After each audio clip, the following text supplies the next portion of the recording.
Alright, let's get started. Okay, so today we are going to learn another kind of theory of causation. Okay, we are going to learn a new theory of causation. Okay, so there are two authors for today. They are Mumford and Anjum. Okay, I'm not sure if I pronounced their names correctly. Mumford and Anjum. Mumford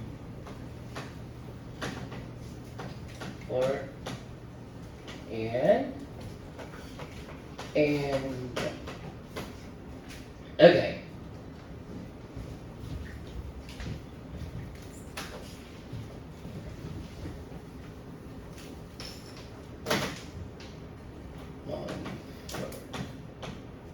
Okay, so their theory is called Causal Dispositionalism. Causal Dispositionalism. Causal Dispositionalism.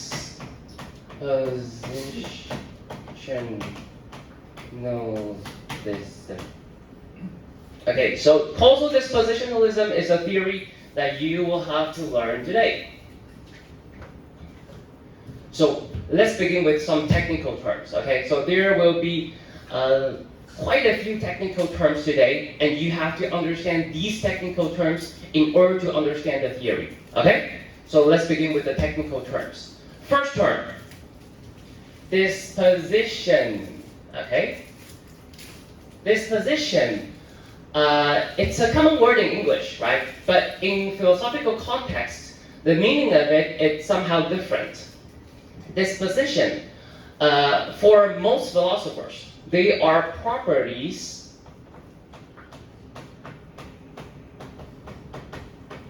that manifest in the right condition. Okay, so dispositions for most philosophers, okay, they are properties that manifest in the right condition.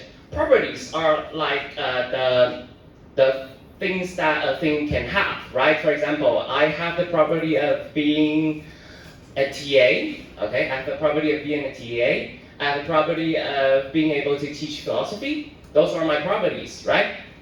And also, this chalk has the property of being white, right? So these are properties.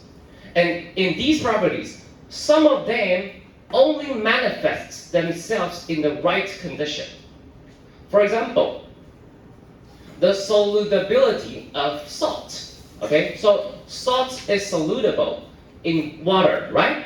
But does it solute anywhere? No, right? It only solutes when you put it into the water.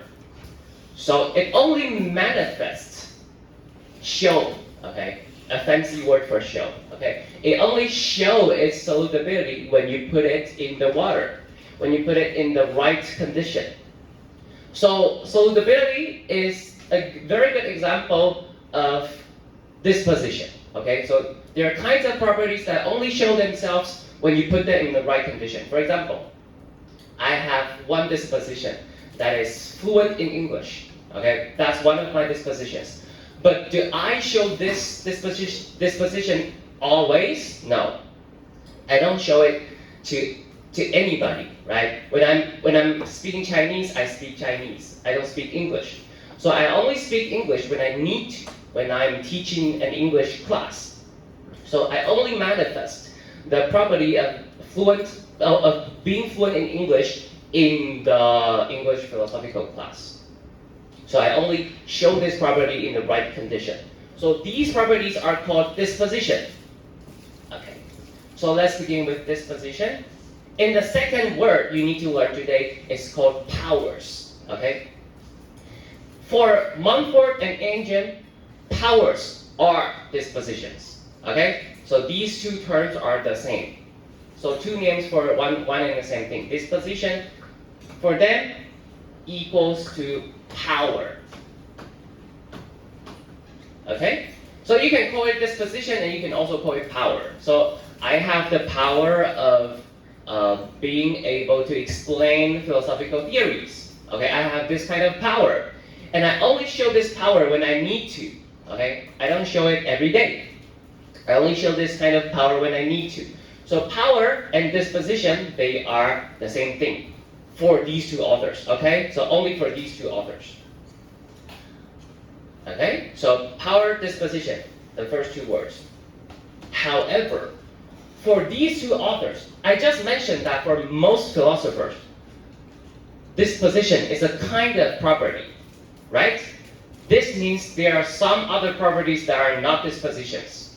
However, for these two authors, all properties are dispositions. Okay? So make this clear. For them, disposition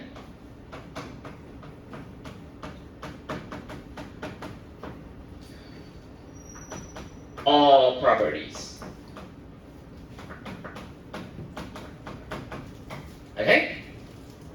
So all for them, only for them, okay, not for other philosophers. Only for them, all properties are dispositions. That means any kind of property that you can think of is actually a kind of disposition. For example, even the property of having a spheric shape, that means it's round, okay? Even the property of being round is a disposition for them. For example, that's a disposition that when you place it in the tilted in the tilted line, it's going to roll. Okay, so for them, all properties are disposition, and this kind of position is called pan disposition. No, this. Okay, pan means every, all over the place, every. Okay, so pan-dispositionalism means everything is disposition. Okay, so the position that they are arguing for is called pan-dispositionalism. Every properties are dispositions. Okay, so this is a special kind of position. I'm not saying that every philosopher holds this position. No, I'm just saying that these two authors hold this position. Okay? Alright. So their causal dispositionalism, so this is their causal theory. Causal dispositionalism. This theory is based on a concept of pan-dispositionalism. So that means every properties are disposition. Okay? So for them, they explain property. So for them, let me put it this way. So pan-dispositionalism, they say that properties are just clusters of powers or dispositions.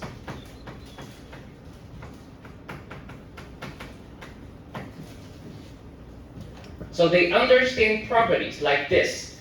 Properties are just clusters of powers and dispositions.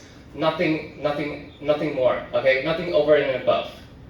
So when you're talking about a property, for example, a property of being a philosophy TA, okay, a property of being a philosophy TA. These properties are actually just a cluster of powers. Okay, so think of it as a bundle of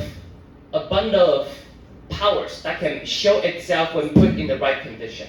Okay, so for example, I have this property of being a philosophy TA, so I can teach philosophy when students need me to do it, right?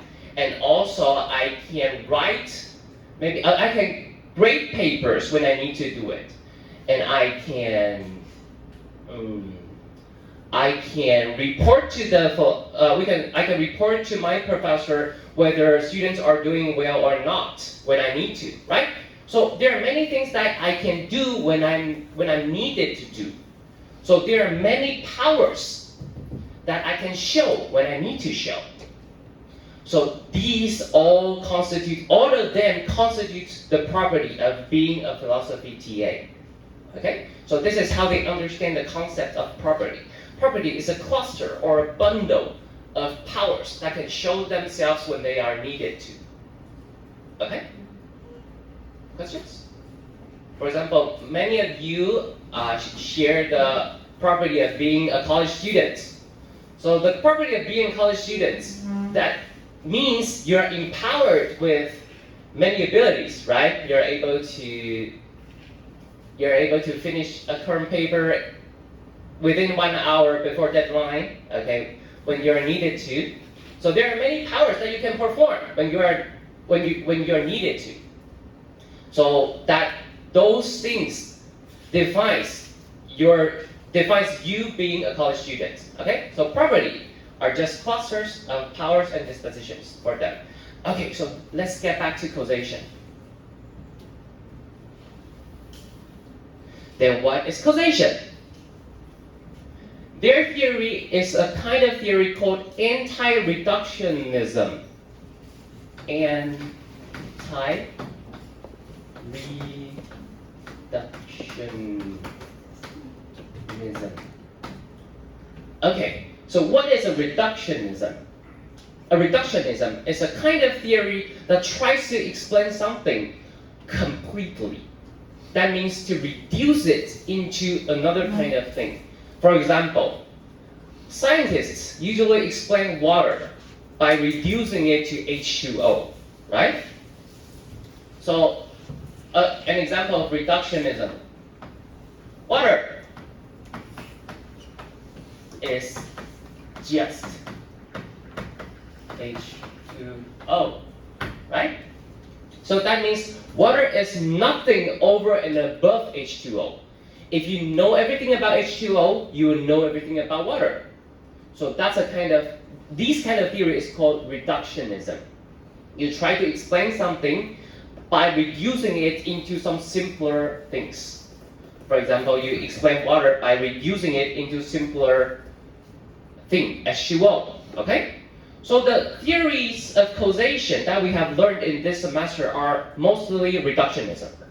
For example, David Hume, he reduces causation to regularities, right? Causations are just regularities, nothing more. And David Lewis, he reduces causation to counterfactual conditionals, right? So causation is just actually counterfactual conditionals, nothing more. And what else? In Woodward, okay, I'm not sure Woodward is kind of reductionism or not. Okay, so let's skip this part. But Hume and David Lewis, they are both holding a kind of reductionism. They think that causation is just X. Okay? Causation is just X. So if you know everything about X, you'll know everything about causation. So just like a human being, it's actually just some molecules. And if you know everything about my molecules, then you know me, right? You know everything about this human being. So a human being can be reduced to molecules. However, these two authors does not hold this. Okay, they don't hold this. They don't think that it is possible to reduce causation to anything. It's impossible. That means you cannot explain causation by using a simpler term, and you finish your job. No, it's impossible. Okay? So for them, it's impossible to say that causation is just X. Okay? For them, causation is primitive. Okay, so primitive means it's not modernized, right? But primitive in a philosophical context means it's unable to be analyzed. Okay? Primitive means unable to be analyzed.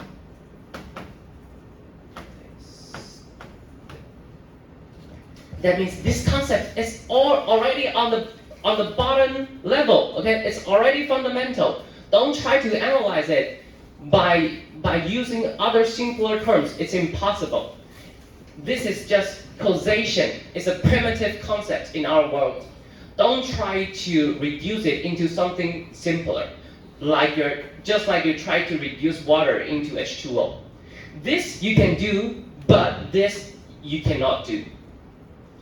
So causation is like some fundamental particles. Yeah, they're just like some fundamental particles in our world. Don't try to analyze them even more. No, it's impossible. So causation is just causation. They're primitive.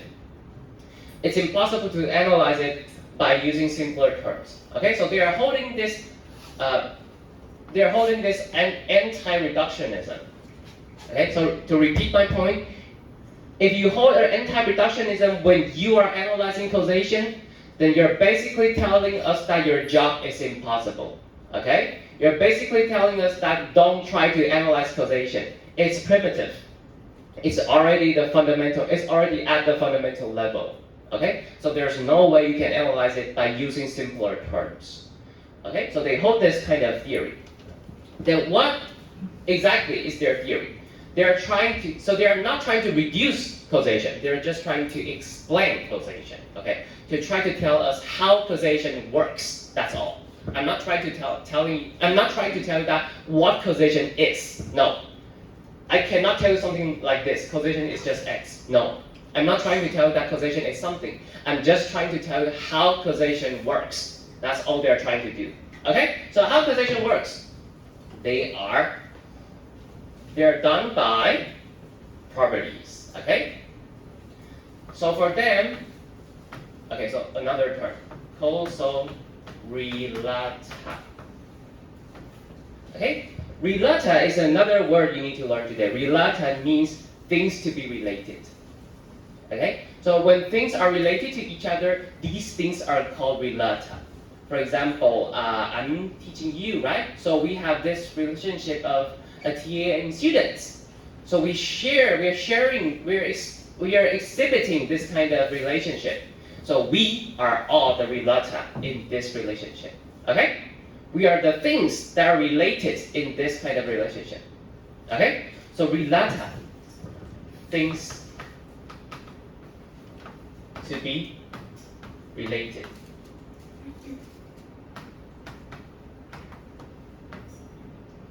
Okay, so the first question, or the first positive part of their theory that they're trying to tell you is that causal relata, the thing that's actually doing the causal jobs, okay, the thing that is actually having the causal relationship is actually properties.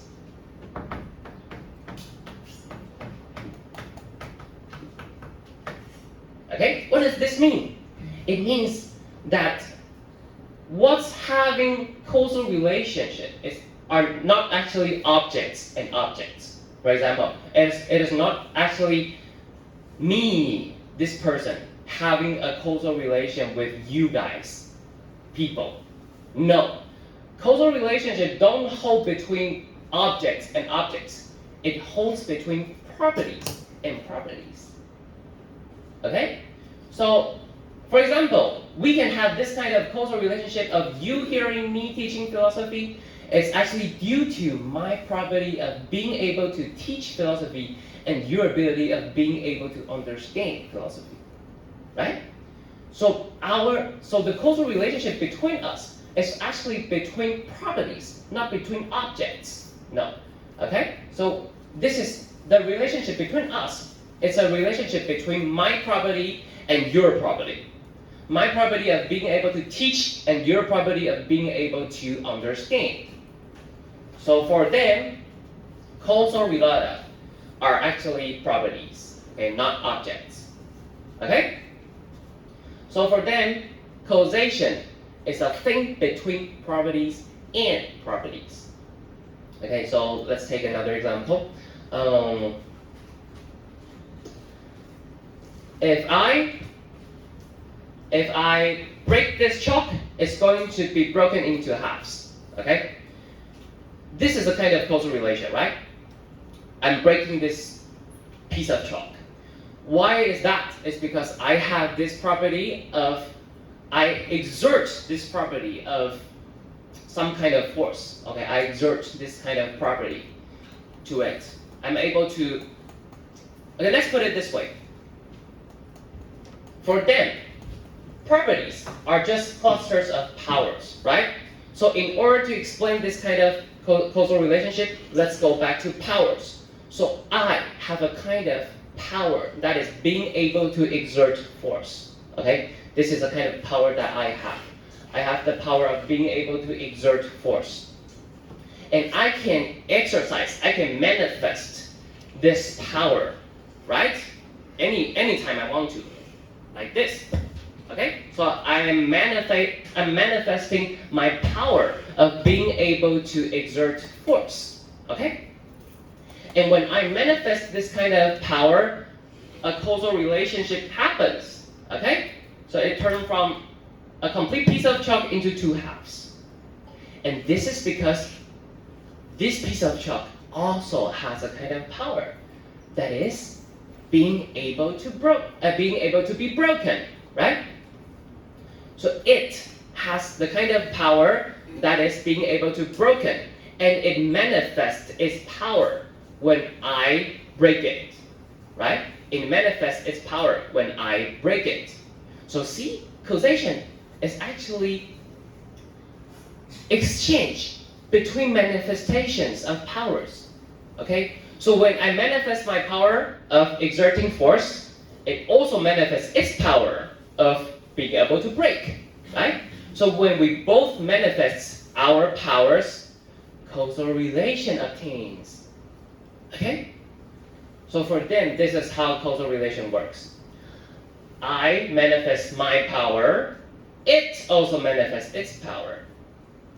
So we'll have some kind of exchange. There's going to be some kind of exchange between us, and then causal relationship. Okay? This is everything. This is basically everything of their theory. So I think the most difficult part today are the technical terms. Okay, you need to understand their terms and their usage in order to understand the theory. Okay, so a quick review. The terms that you need to understand today is disposition, and you need to understand that disposition equals to power. They mean the same thing for these two authors. And then, what is a disposition? Disposition is a property that manifests, that shows itself in the right condition. A property that does not always show itself, but only shows itself in the right condition.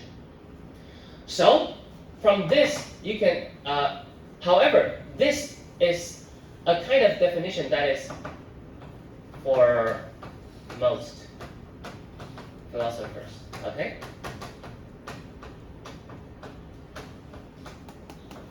Okay, this is for most philosophers. However, for two authors today,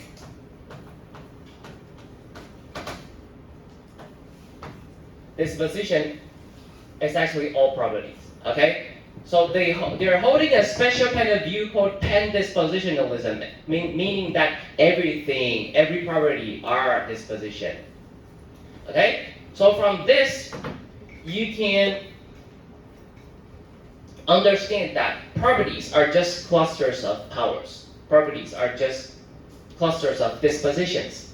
And then you have to understand what is anti-reductionism. What is anti-reductionism? Okay? So, why is their theory a kind of anti-reductionism? Because they are saying that causation is primitive. You cannot say something like causation is just X. Impossible. You can just tell me how causation work. That's all.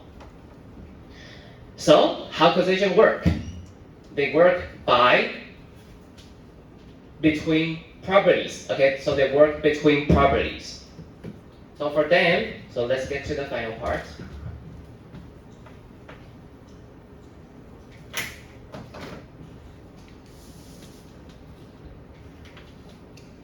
how causation works. Okay, the answer is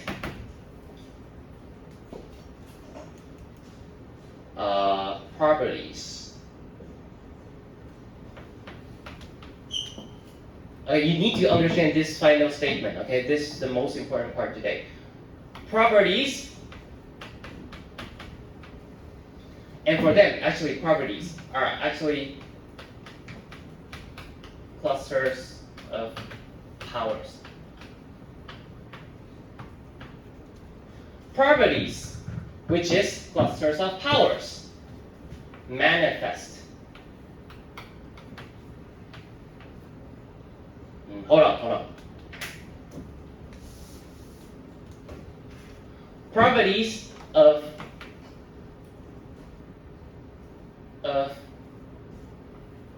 more than one thing. Properties of more than one thing manifest themselves.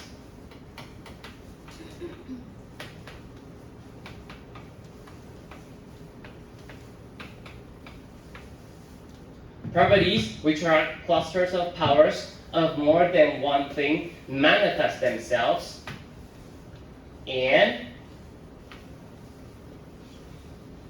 have some sort of exchange.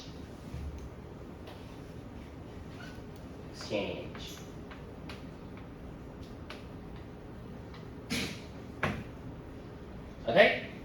So this is how causation works for them. Properties, which are actually clusters of powers of more than one thing, they manifest themselves and have some kind of exchanges. Okay?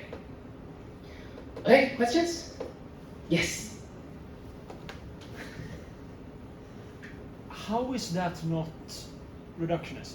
Okay, that's a very good question. It's like it sounds like they're just reducing it to, how does causation work? It's just properties. Very good question. Very, very good. Okay? So why is this not a kind of reduction? This is because they are trying to explain causation by using the concept of power and disposition, right? Mm-hmm. By using the concept of power and disposition. And these two concepts has already elements of causation hidden in it. Right? Concept of power and disposition. What are they? They are properties that will manifest themselves when in the right condition. What is manifesting? Manifesting is a kind of causation, right? Showing your property to be seen by others or to be able to be detected by others. This is a kind of causation. So, the concepts that they are using to explain causation actually already involves causation. Isn't that just a circular argument? Yes, if you think that's a reduction, then it's a circular. But if you're just trying to explain two things, then it's not a circular. See, if you're trying to tell me that causation is actually just dispositions and powers, then you are having a circular argument. Right? Because you're just trying to tell me that causation is something that involves causation. You can't do that. No. You can't do that. You can tell me that causation is just something that involves causation. No, that's circular. But if you just try to tell me that, oh, you want to understand causation, I have one very useful term you can look at. Power and disposition. And although, yes, I know they already involve causation, but it's fine. I'm not trying to tell you that causation is just then. It's just that if you want to understand causation, then it's very useful that you can use those terms. So there will be no circular involved. So that's why they need to avoid reductionism. It's big. Why they need to avoid reductionism is that if you're trying to tell me that causation is just power and properties, then you are having a circular argument. Because these two concepts already involve causation.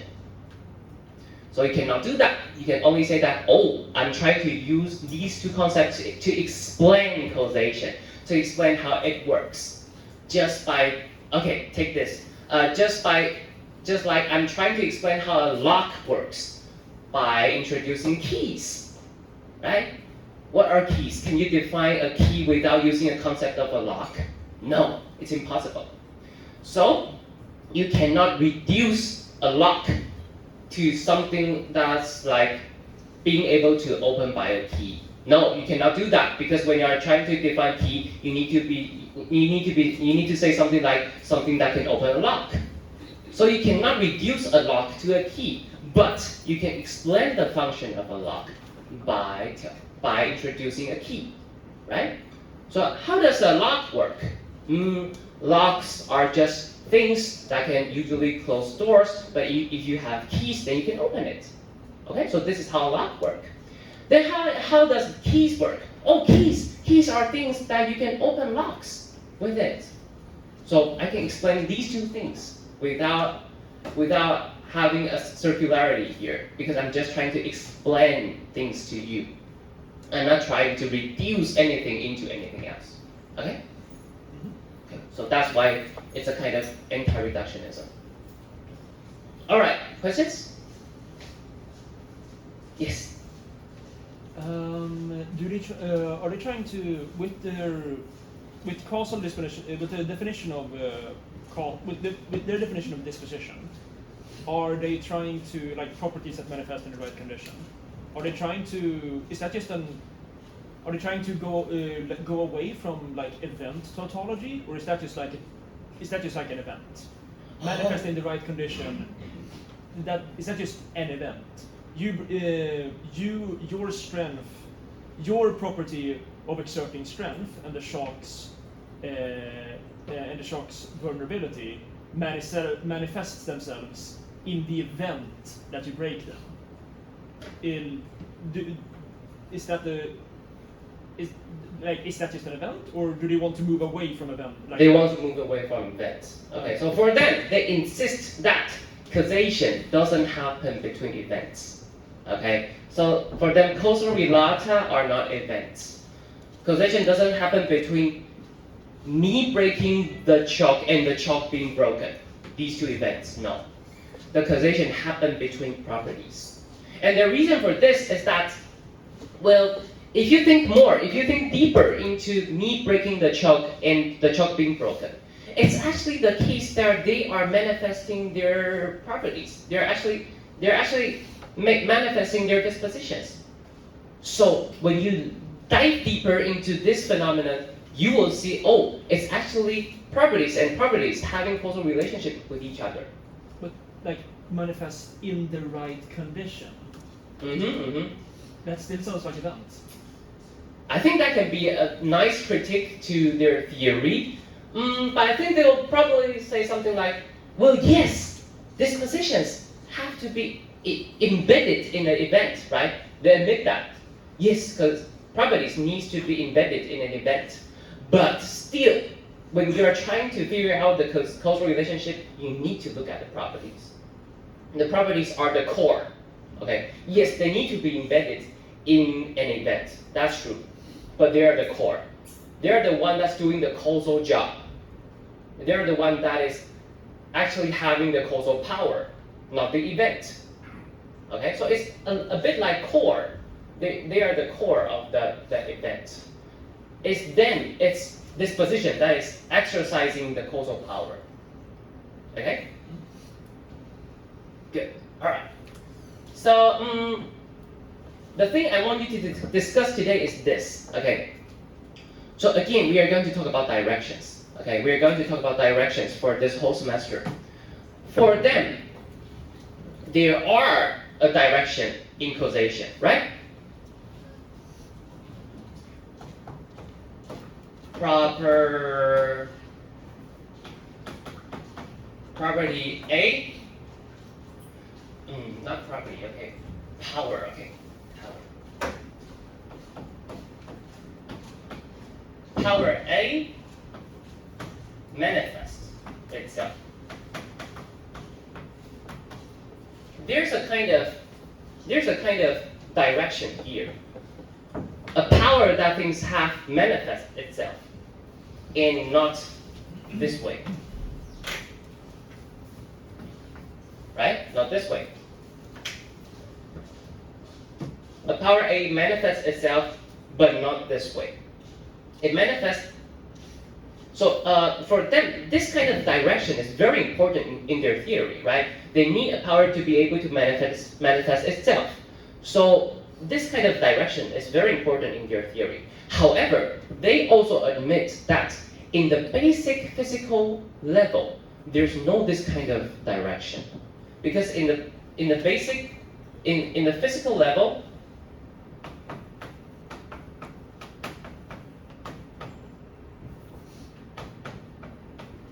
everything is symmetric.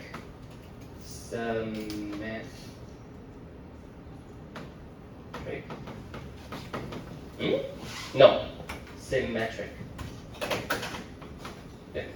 Okay, everything is symmetric. They admit this. In the most fundamental level of physics, for example, particles, quarks, quantum physics, in that kind of level, everything is symmetric. What we have there are just equations, and that's all. And equations are symmetric, right? There's no direction in equations. So they admit that in the fundamental physical level, there's no direction. Everything is symmetric. Then how can their theory work in the fundamental level? Because in their theory, they need powers to be able to manifest themselves. And yes, we can understand this in our daily conversation. Me exercising my power of teaching philosophy, okay, we can understand this. And this has a direction. I manifest my power to you. Direction, right? However, in the fundamental physical level, there's no directions. Everything is symmetric. There are just equations, formula, okay, things that I don't understand. Okay, there's no direction there. Then how can their theory work in the fundamental physical level? Is there a contradiction? Is there a conflict between their theory and what physicists say? Okay, that's what I want you to discuss. But first, I want you to make sure with your teammates and with ChatGPT that you have correctly understand. Well, make sure with your teammates, okay? Talk to each other and make sure you understand the technical terms that you need to understand today. And if you have extra time, move forward to the question today. So the question, I repeat, is their theory involves a kind of direction. A power manifests itself in this kind of direction. However, in the fundamental physical level, everything is symmetric.